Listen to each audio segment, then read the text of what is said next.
ሰላም ጤና ይስጥልን ተመልካቾቻችን ከአንከር ሚዲያ ዝግጅት ክፍል ያክብሮ ሰላምታችንን እናቀርባለን። በኢትዮጵያ ህዝባዊ እንቢተኝነቱ ተጠናክሮ መካሄዱን የሚያሳዩ መረጃዎች እየወጡ ነው። በዩኒቨርሲቲዎች የተጀመረው ተቃውሞ ከኦሮሚያ ክልል ባሻገር በተለያዩ የኢትዮጵያ አካባቢዎችም ተስፋፍቷል። በአማራ ክልል በደብረ ታቦር ተማሪዎች አደባባይ ወጥተው የአገዛዙን የትምህርት አካሄድና ፖሊሲ በመቃወም ድምጻቸውን አሰምተዋል። የአብይ አህመድ አገዛዝ በተለያዩ ዩኒቨርሲቲዎች የተጀመረውን ተቃውሞ ለማስቆም በሪፐብሊካን ጋርድ የታጀበ ወታደራዊ አፈና ሊጀምር መሆኑ ታውቋል። በየካምፓሱ ወታደሮችን እያሰማራ እንዳለም ነው የደረሰን መረጃ የሚያመለክተው። በሌላ በኩል የደሞዝ አልተከፈለንም ጥያቄ በመላ ኢትዮጵያ በሰራተኞች ዘንድ ተቃውሞ እያስነሳ ይገኛል። በማዕከላዊ ኢትዮጵያ በሃዲያ ሰራተኞች አደባባይ ወጥተው ደሞዝ ይከፈለን ሲሉ ተቃውሟቸውን አሰምተዋል። የአብይ አህመድ አገዛዝ ግራ በመጋባት ውስጥ ይገኛል። የኃይል እርምጃ ለመውሰድ እየተዘጋጀም ነው። በሌላ በኩል በአማራ ክልል የአማራ ክልል ምክር ቤት ስብሰባ ተቀምጧል። ከመጪው ምርጫ አስቀድሞ ሚያዝያ 5 ቀን ትምህርት እንዲቆም የሚያስችል የውሳኔ ሐሳብ አቅርቦ እየተወያየ ነው። በአማራ ክልል ምርጫው ከመካሄዱ በፊት ትምህርት ሙሉ በሙሉ መቆም አለበት የሚል ውሳኔ ነው ለምክር ቤቱ ቀርቦ እየተወያዩ የሚገኙ።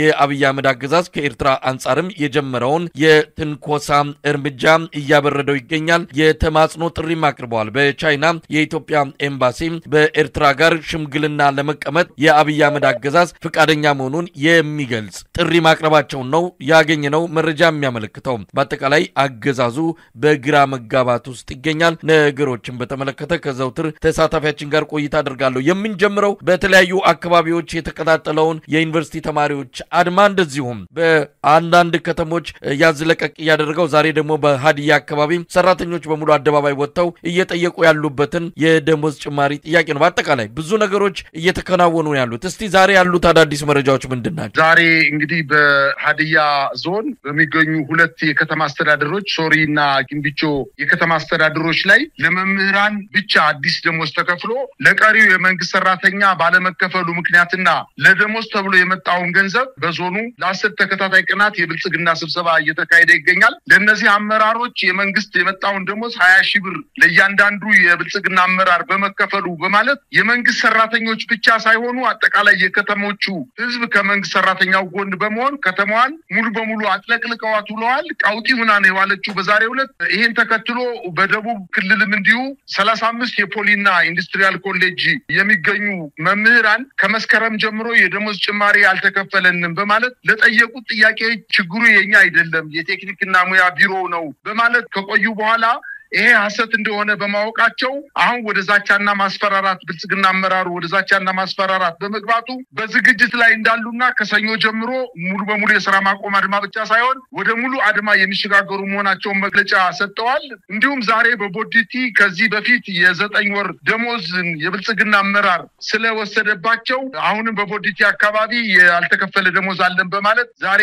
ማምሻውን አድማ ወጥተዋል። በሌላም በዚሁ አካባቢ በአሪ ዞን ዋባ አሪ ደቡብ አሪ ሰሜን አሪና ባዳውላ ወረዳዎች ላይ ትምህርት ሙሉ በሙሉ መቆሙን ነው መረጃዎች የሚያመላክቱት። ይሄን ተከትሎ የብልጽግና አመራሮች ከፍተኛ የሆነ ስብሰባ እያደረጉ ወደ መማር ማስተማሩ እንዲገቡ ለማድረግ እንቅስቃሴ ያደረጉ ቢሆንም ይሄ ያልተሳካላቸውም። በተለይ ደግሞ በዋናነት በስልጤ ዞን በምስራቅና ምዕራብ አዘርነት ወረዳ፣ በኢልባራግ ወረዳ፣ በዳሎቻ ወረዳ፣ በሳንኩራ ወረዳ፣ በሚቶ ወረዳ፣ በጦራና ስልጢ ወረዳዎች ላይ በብልጽግና አመራሮች ደሞዛቸው ተከልክለው በመማር ማስተማሩ በመቋረጡ አመራሩ ሌላውን ስራ ትቶ በዛሬው ዕለት በየትምህርት ቤቱ በመገኘት የመምህራንን ስብሰባ እያደረገ እንደሚገኝ ነው መረጃዎች የሚያመላክቱት። ይህን ተከትሎ አሁን በተለያዩ የደቡብ እና ማዕከላዊ ኢትዮጵያ በሚገኙ ከተሞች ላይ ከፍተኛ የሆነ አመጽ እየተካሄደ እንደሚገኝና የመንግስት ሰራተኛው በአጠቃላይ ደሞዝ የተከፈለው ያልተከፈለው ጭማሪ የተከፈለው ያልተከፈለው ከመንግስት ሰራተኛው ጋር በመሆን የከተማው ኗሪም አብሮ ከመንግስት ሰራተኛው ጋር አመጽ እያደረገና አድማ እያደረገና በመንግስት ላይ ከፍተኛ ጭንቀት እንደፈጠረ ነው መስማትና መረጃዎችም ያመላክቱት። ይሄን ተከትሎ በኦሮሚያ ክልል በኦሮሚያ ክልል የሚገኙ በሰፊው ሲካሄድ የነበረው አመጽ አሁንም ተስፋፍቶ እንደቀጠለና በበርካታ አካባቢዎች አሁንም እየተካሄዱ እንደሆነ ሲታወቅ ይሄንን ተሻግሮ በአማራ ክልል በደብረ ታቦር አካባቢ የመንግስት ታጣቂዎች ፊት ለፊት ተጋፍተው ከዩኒቨርሲቲው ግቢ ውስጥ በመውጣት ከፍተኛ የተቃውሞ ድምጽ እያሰሙ መዋላቸውንና በአማራ ክልል የተጀመረው በደብረ ታቦር ከተማ የተጀመረው አሁንም በባህር ዳር ከተማ የሚገኘው ፖሊና ፔዳ አካባቢ ከፍተኛ ውጥረት እንዳለና ተማሪዎች ወረቀት እየበተኑ በእንቅስቃሴ እያደረጉ እንደሚገኙ ነው መረጃዎች የሚያመላክቱት። አሁን በዛሬው ዕለት ደግሞ በአክሱም ዩኒቨርሲቲ በትግራይ ክልል የሚገኘው የአክሱም ዩኒቨርሲቲ ከሌሎች ዩኒቨርሲቲዎች ጋር አብሮ አድማውን አስፋፍቶ እየቀጠለ መሆኑንና ጥያቄዎቻቸው አሁን ሰፍተው በአዲስ መልክ ትልልቅ ጥያቄዎችን እያቀረቡ እንደሚገኙ ነው መረጃዎች የሚያመላክቱት። ነገር ግን የአገዛዙ ባለቀይ ቦኔት ወታደርና የፌዴራል ፖሊስ የአድማ ብተና ልዩ ኮማንዶዎች አድማ በተደረገባቸውና ገና አድማ ለማድረግ እንቅስቃሴ እያደረጉ በዝግጅት ላይ በሚገኙ ዩኒቨርሲቲዎች ላይ ስምሪት በመስጠት አድማውን እና ተቃውሞ ለማፈን ስምሪት ወስደው እንቅስቃሴ እያደረጉ እንደሆነ ነው መረጃዎች እያመላከቱ የሚገኙት። ይህን ተከትሎ ወደ ተለያዩ ግቢዎች አድማ በተደረጉባቸው አካባቢዎች ወደ ተለያዩ ግቢዎች የታጠቁ ኃይሎች እየገቡ ከመጠን ያለፈ ድብደባ እየፈጸሙባቸው እንደሚገኙና በርካቶች ተጎድተው ሆስፒታል መግባታቸውን ቀሪዎቹ ደግሞ ከመኝታ ክፍላቸው እንዳይወጡ በቀይ ቦኔት ባለበሱ የመከላከያ ኃይሎች ከበባ ውስጥ እንደሚገኙ ነገር ግን ይህን ሳይፈሩ እየሰበሩ እየወጡ አሁንም ከመከላከያና ከፖሊስ የፌዴራል ኃይሎች ጋር ግጭት ውስጥ እንደገቡና የታጠቁ ኃይሎችም ይህን መቆጣጠር ተስኗቸው ነው መመልከት የቻልነው። በአጠቃላይ በኢትዮጵያ የሚገኙ በርካታ ዩኒቨርሲቲዎች የምግብ አድማ በሁሉም አካባቢ ማለት በሚያስችል ደረጃ የምግብና የረሃብ አድማ መጀመራቸውን ዛሬ ደግሞ ከኦሮሚያ ክልል ዘሎ በአማራ ክልልና በትግራይ ክልል ውስጥ አሁንም አድማዎች እየተስፋፉ እንደሚገኙ ነው መረጃዎች የሚያመላክቱት። መሳይ እንግዲህ እምቢ በሚል መሪ ቃል ነው በዩኒቨርሲቲዎች እየተካሄደ ያለው የተማሪዎች ተቃውሞ ተስፋፍቶ የሚገኘው። ከኦሮሚያ ክልል በስፋት ተጀመረ። አክሱም ዩኒቨርሲቲ፣ ባህር ዳር፣ እንደዚሁም ደብረ ታቦር፣ በአዋሳ ምልክቶች የሚታዩበት በቴፒ በመላው ዩኒቨርሲቲ ነው የተጀመረው። እንግዲህ አገዛዙ የኃይል እርምጃ ለመውሰድ ምንም ጊዜም አልሰጠም፣ ፋታም አልወሰደም። በየካምፓሱ ወታደሮችን አሰማርተዋል። ለማስፈራራትም ነው። ቀይ ቦኔት ገና እንደሚሰማራና ሪፐብሊካን ካርድ ስምሪት ተሰጥቶት በየዩኒቨርሲቲ ካምፓሱ እንደሚገባም እየዛቱ ይገኛሉ። ተማሪዎችን ለማስፈራራት ነው። የስነ ልቦና ጥቃት ከወዲሁ ጀምረዋል። የኃይል እርምጃ ለይቶ በማሰር ተማሪዎችን ተመርጠው መሪ ናቸው በሚል የተወሰኑትን እያፈኑ እየወሰዱ እንዳለም ነው የተገለጸው። ምናልባት ይሄ ችግሩን ያቆመዋል፣ ተጀመረውን አድማ ሊያቀዘቅዘው ወይም ሊያስቆመው ይችላል።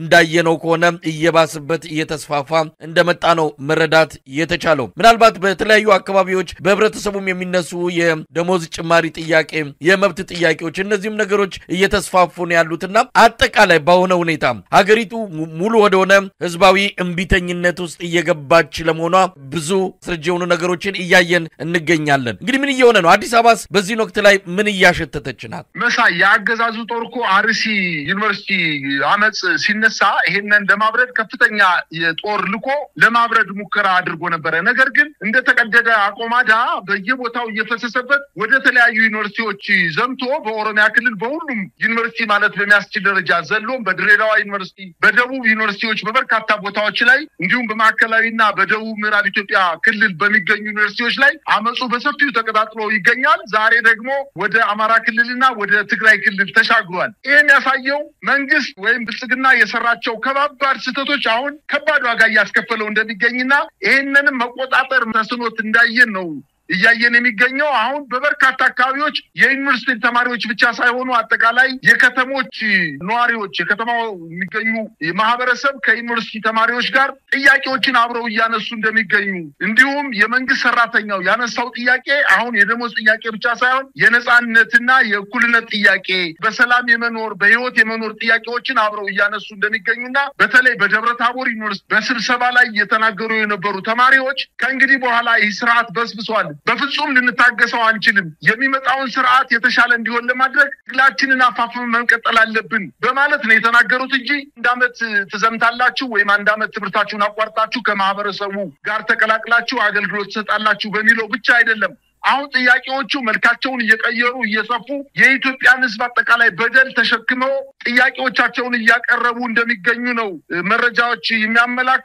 ነገር ግን ያገዛዙ ጦር ኃይል ያው እንደለመደው ወታደሮችን አሰማርቶ አፈና ለማድረግ እየሄደ ነው። ይሄ እንግዲህ እንደው አንድ አባባል አለ፣ ዝም ብለህ ንገስ ቢሉት እንዴት ሆኜ ሳልዋጋ እንዳለው ንጉስ ከውጊያ ውጪ ወይም ኃይልን ከመጠቀም ጉልበትን መሳሪያን ከመተኮስ ውጪ አስተዳደራዊ ችሎታ የሌለው አመራር መፍትሄ ይመጣል ተብሎ ስለማይጠበቅ ልክ እንደዚህ ንጉስ በወታደራዊ አካሄድ ጦር መርቶ ጦርነት በሌለበት ውጊያ ከፍቶ ራሱ ተሸንፎ እንደሚመለስ እንጂ ከእንግዲህ በኋላ የሚቀለበስ የህዝብ ጥያቄ የለም። በጥይትና በዱላ የሚመለስ መልስ የለምና በአጠቃላይ ህብረተሰቡ ከኢትዮጵያ ዩኒቨርሲቲ ተማሪዎች፣ ከኢትዮጵያ የመንግስት ሰራተኞች፣ ከኢትዮጵያ ሐኪሞች፣ ከኢትዮጵያ ሹፌሮች ጋር በመሆን ትግሉን ማቀጣጠል መቻል እንዳለበትና አዲስ አበባም አሁን በአዲስ አበባ ዩኒቨርሲቲ ከፍተኛ ቁጥር ያለው የሪፐብሊካን ጋርድ አባላት ከግድብ ውጭ ብቻ ሳይሆን ከግድብ ውስጥ በመግባት ከፍተኛ የሆነ የዛቻና ማስፈራራት እየፈጸሙ እንደሚገኙና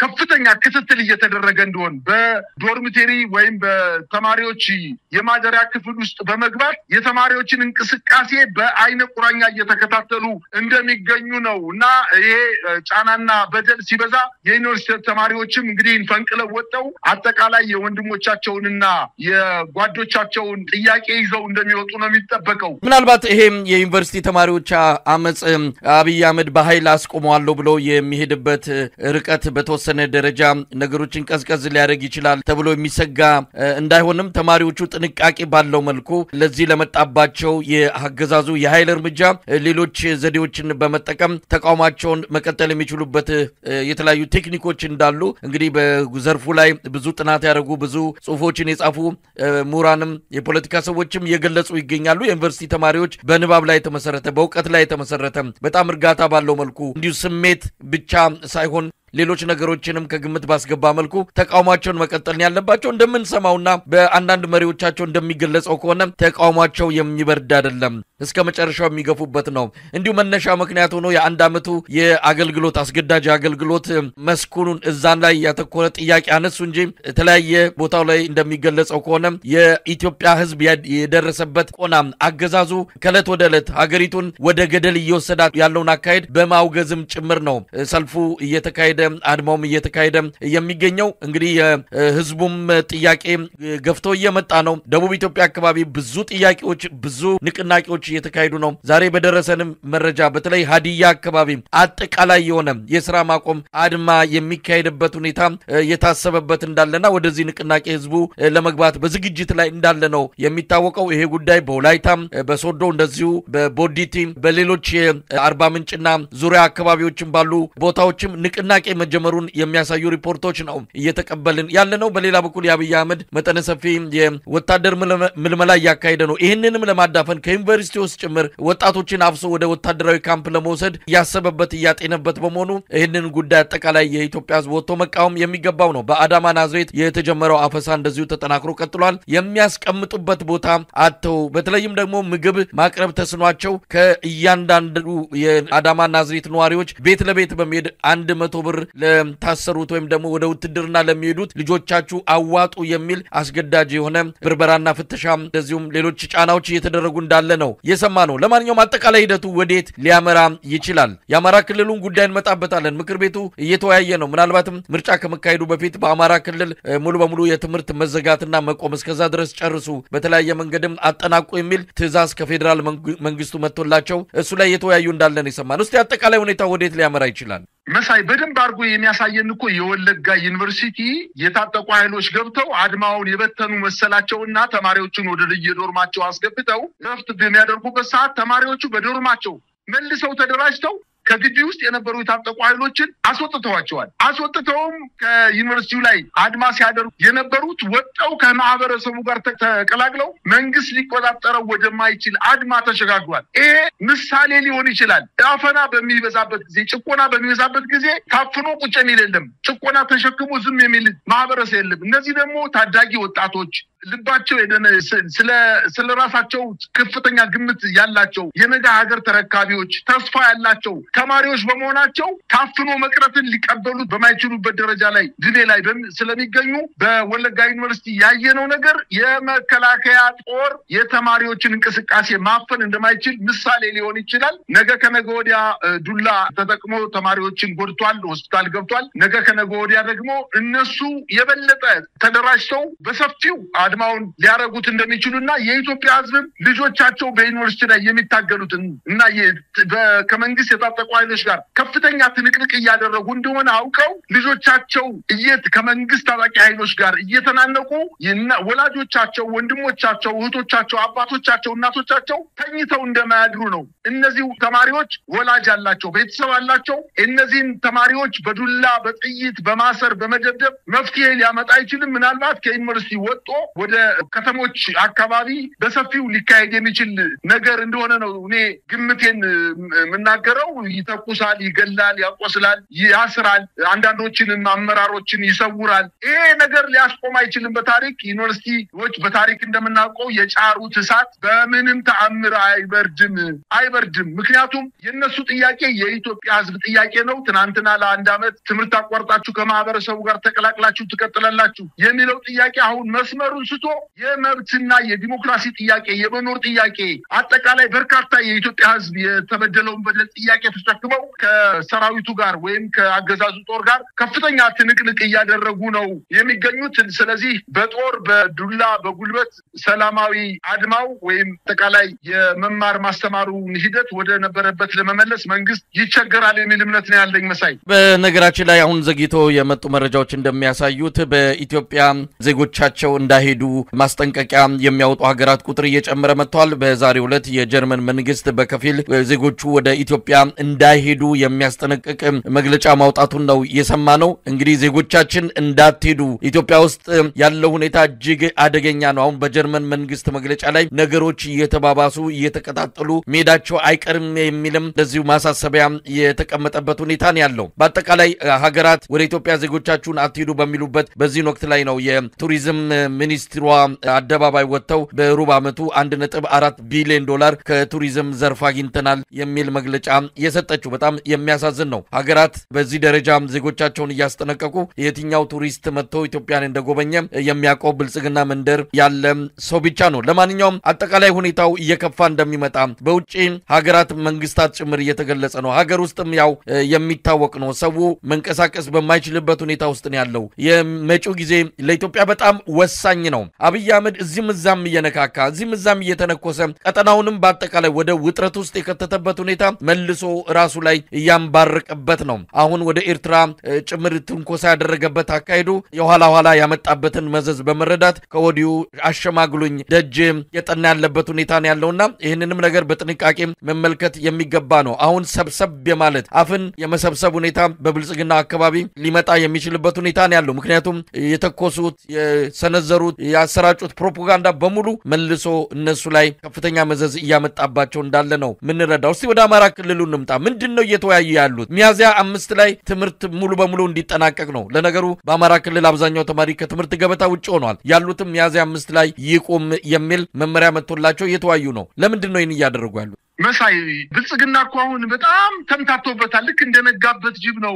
በጣም ተደናግጦ የሚወስደውና የሚያደርገውን ነገር የሚያውቅ አይመስለኝም። በአማራ ክልል አሁን በትናንትናው ዕለት ስብሰባ የምክር ቤት ስብሰባ ተካሂዷል። እንደው በዚህ አጋጣሚ ወደ አማራ ክልል የምክር ቤት ስብሰባ ስትመጣ የነበረች አንዲት የብልጽግና አመራር ተይዛ በፋኖች ተይዛ መግለጫ ስትሰጥ ተመልክተሃል። ስለዚህ በባሌም በቦሌም ተብሎ ባህር ዳር የገቡ የምክር ቤት አባላት ከፌዴራል መንግስት የመጣላቸውን ቀጭን ትዕዛዝ ማለትም እስከ ሚያዝያ 5 ድረስ ከሰኞ እስከ ሰኞ 7ቱንም ቀናት እስከ ምሽቱ 12 ሰዓት ተማሪዎች ተምረው ሚያዝያ 5 ላይ ትምህርት እንዲያቆሙ በማለት ምርጫ ከሚያዝያ ወር በኋላ በግንቦት ወር ስለሚካሄድ ተማሪዎች ትምህርታቸውን በጊዜ መጨረስ አለባቸው በማለት ውይይት እያደረጉ ነው የሚገኙት። እውነት ለመናገር ይሄ ለውይይት የሚቀርብ አጀንዳ ነው እንዴ? ምርጫና ትምህርትን ምን አገናኙ? በአማራ ክልል ትምህርት አለ ወይ? የለም እኮ ሙሉ በሙሉ ማለት በሚያስችል ደረጃ የወታደራዊ ካምፕ አልሆኑም እንደ ትምህርት ቤቶቹ 85 ከመቶ የሚገመቱ ትምህርት ቤቶች እኮ ወድመዋል። ትምህርት እኮ የለም። በየትኛው ቦታ ላይ የተማሩትን ትምህርት ነው? ትምህርት እስከ ሰኞ ድረስ ተምራችሁ ትምህርትን እስከ ሚያዝያ 5 ድረስ እሑድንም ቅዳሜንም ጨምራችሁ ተምራችሁ አቋርጡ ጨርሱ ማለት ይሄ ፍየል ወዲህ ቅዝምዝም ወዲያ ነው። መፍትሄው እየወሰደ ያለው መፍትሄ ቀጥተኛ ከችግሩ ጋር የሚገናኝ አይደለም። አጠቃላይ እየወሰደ ያለው እርምጃ ፍጹም ከጤነኛ መንግስት የማይጠበቅ ነው። መሳይ እንደው ከአጀንዳ እንዳልወጣ እንጂ ዛሬ የአዲስ አበባ ከተማ አስተዳደር እንጀራ ከሱቅ ላይ እንጀራና ዳቦ እንዳይሸጥ በማለት አዋጅ አውጥቶ ዛሬ የደንብ አስከባሪዎች በየሱቁ እየሄዱ እንጀራና ዳቦን እየቀሙ ነው የሚገኙት። እንግዲህ ለምንድን ነው ተብሎ ሲጠየቅ በሱፐር ማርኬቶች ነው እንጀራ መገዛት ያለበት፣ በዳቦ ቤት ብቻ ነው ዳቦ መሸጥ ያለበት የሚል ቆም አውጥቶ ይሄ አሁን በዚህ ጊዜ እንደዚህ አይነት ውሳኔ የሚወሰንበት ሀገር ነው? የኢትዮጵያ ሕዝብ የሚበላው አጥቶ አፈር እየበላ መንገድ ጎዳና ላይ እያደረ ባለበት ሰዓት ልክ እንደደላው ሀገርና መንግስት በዚህ ቦታ ነው ዳቦ የምትገዙ፣ እዚህ ቦታ ነው እንጀራ የምትገዙ በማለት የህብረተሰቡን የኑሮ ደረጃ ያላገናዘበ ሱፐር ማርኬት ላይ 35 ብርና 40 ብር ገዝቶ የሚበላ ኢትዮጵያዊ ወይም የአዲስ አበባ ከተማ ህዝብ ስንት ነው? ሊገዛም አይችልም እንጂ። ስለዚህ ይሄ ነገር የሚወስነው ውሳኔ አጠቃላይ የተምታታበትና ወቅቱን ያልዋጀ እንደሆነ ነው እና የተምታታበት መንግስት እንደሆነ ነው መረዳት የቻልኩት። ነገር ግን የኢትዮጵያ ህዝብ አሁን ስርዓቱን በደንብ አድርጎ ያወቀው ይመስለኛል፣ የተገነዘበው ይመስለኛል። ይሄንን ያወቀውና የተገነዘበውን ፍጹም እፉኝት የሆነውን ስርዓት ታግሎ ካላስወረደ ምናልባት ነገ የምንተነፍሰውን አየር ሁሉ በጥሎ ሊሰጠን አዋጅ እንደሚያወጣ ምንም ጥርጥር የለውም። ይሄንንም እየተመለከትነው ነው። በኮሪደር ልማት መንገድ ላይ ብስክሌት መንገድ ላይ እግረኛ ሲሄድ እስከ 4000 እና 5000 ብር ደሞዝ የሚቀጣ ስርዓት አሁንም ነገ ከነገ ወዲያ ምን ሊያደርገን እንደሚችል በየቀኑ በደሉና ጭቆናውን እየጨመረ የመጣ መንግስት ስለሆነ ዛሬውኑ ነው ትግል ውስጥ መቀላቀል ያለበት የኢትዮጵያ ህዝብ። እንግዲህ በኋላ ይሄ ስርዓት ተስተካክሎ የሀገር መሪ ወይንም አስተዳዳሪ ሊሆን የማይችል ስርዓት ለብልጽግና አመራሮች ብቻ የሆነ አመራር እና አስተዳደር በመሆኑ ይሄንን አመራር አስወግዶ መልካም የሆነ መንግስት እንዲመጣ አሁን ወደ ትግሉ መቀላቀል መቻል እንዳለባቸው ነው እግረ መንገድ የማሳሰብ የምፈልገው። መሳይ እንግዲህ የህልውና ተጋድሎም ከህዝባዊ እምቢተኝነቱ ባሻገር በአማራ ክልል በተጠናከረ ሁኔታ እየተካሄደ ነው። በዚህ አጋጣሚ በአማራ ክልል የሚካሄደውንም የህልውና ተጋድሎ በፋኖች በተለያዩ ቀጠናዎች የተመዘገቡ ያሉት ድሎችም ሰሞኑን በዚህ በህዝባዊ እምቢተኝነቱ ምክንያት ትኩረት አልተሰጣቸውም እንጂ ከፍተኛ ተጋድሎ ከፍተኛ ድሎች እየተገኙ እንዳለን የሰማነው። ቀደም ሲል የጠቀስካትም የደብረ ዘቢጥ ወረዳ የብልጽግና ፖለቲካ መምሪያ ኃላፊ የሰጠችውንም እንደዚሁ ቃለ መጠይቅ ተመልክተናል። ፋኖች ብዙዎቹ እጃቸውን እየሰጡ ይገኛሉ። በአማራ ክልል የአማራን ህዝብ እያስገደሉ የሚገኙት ራሳቸው የአማራ ተወላጆች ናቸው በሚል በእነዚህ የብልጽግና አመራሮች ላይ ፋኖች እርምጃ እየወሰዱ ነው። ምናልባት እርምጃው ከማሰር ባለፈ ሌላ ነገር እንዳይሆን በእርግጥ ፋኖቹ ይህንንም እያሰቡበት እንዳለም ይታወቃል። በብዙ ሺህ የሚቆጠር ሚሊሻና አድማ በታኝም እየተቀላቀላቸው መሆኑን ከሰሞኑ በቪዲዮ ጭምር ወጥተው እየታዩ ይገኛሉ። በአጠቃላይ ሀገሪቱ ለውጥን እያሸተተች ነው። የአብይ አህመድ አገዛዝ በህዝባዊ እምቢተኝነቱም በህዝባዊ ተጋድሎም እየተነቃነቀ ነው። ከፍተኛ የሆነ መናጋት ውስጥ እንደገባ ምልክቶችን በስፋት እያየን ነው። እንግዲህ መጪውን ጊዜ እየተከታተልን እንደዚሁ መረጃዎችን ለተመልካቾች እናደርሳለን። በጣም ነው ማመሰግነው። የምጨምረው ከሌለም እኔም አመሰግናለሁ መሳይ።